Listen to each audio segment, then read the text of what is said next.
முருங்கைக்கீரை மசியல் எப்படி செய்கிறதுன்னு இப்போ காமிக்க போகிறேன். அதுக்கு தேவையான பொருள் வந்து முருங்கைக்கீரை 1 கப்பு நல்லா வாஷ் பண்ணி எடுத்துக்கோங்க. தாளிக்கிறதுக்கு தேவையானது கடுகு, வெந்தயம், ஜீரகம், மிளகாய் பொடி, மல்லிப்பொடி, தக்காளி, பொடியாக வெட்டின வெங்காயம், பருப்பு கொஞ்சம், மசியலுக்கு துவரம்பருப்பு வேக வச்சு நான் எடுத்து வச்சுருக்கேன், புளித்தண்ணி கொஞ்சம், அப்புறம் தேவையான அளவு உப்பு. பாத்திரம் ஹீட் ஆனவுடனே லைட்டாக எண்ணெய் ஊற்றிக்கோங்க.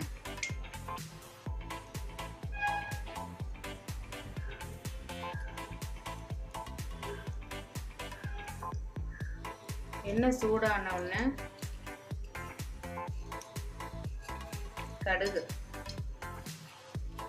கடுகு, பட்டை மிளகாய் போட்டு தாளிக்கணும்.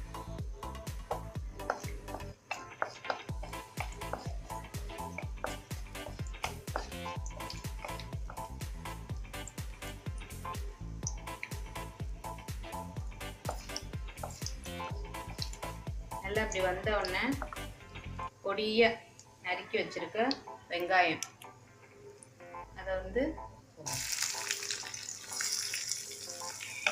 போட்டு நல்லா பொன்னிறமாக வர முடிக்கும் வதங்கணும். வெங்காயம் நல்லா இப்படி வதங்கினோடனே தக்காளி ஆட் பண்ணணும். தக்காளி நல்லா வதங்கணும், நல்லா வதங்க விடணும். வதங்கினோடனே கீரையை போடணும்.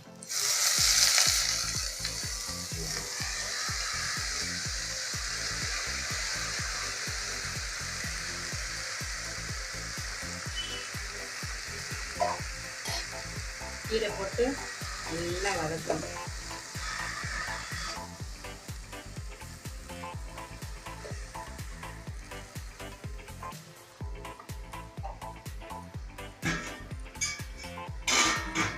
கொஞ்சம் தண்ணி ஊற்றி நல்லா வேக வைக்கணும்.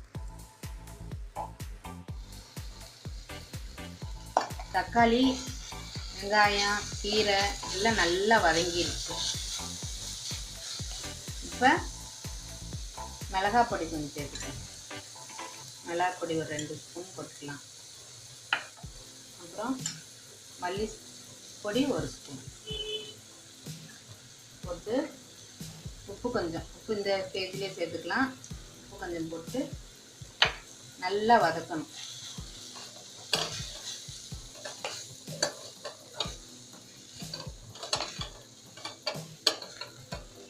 நல்லா வதக்கி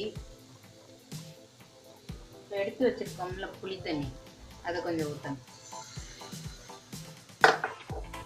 அதை ஊற்றி ஒரு 5 நிமிஷம் நல்ல கீரை வேகிற அளவுக்கு கொதிக்க விடணும்.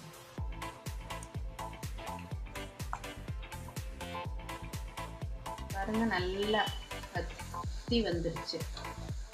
நல்லா வத்தி வந்தோடனே நம்ம எடுத்து வச்சிருக்க பருப்பு தண்ணி ஊற்றி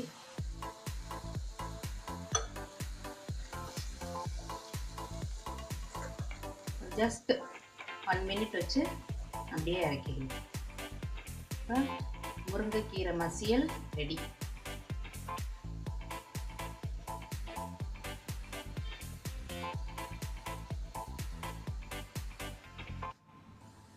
முருங்கைக்கீரை மசியல் ரெடி ஆயிருச்சு.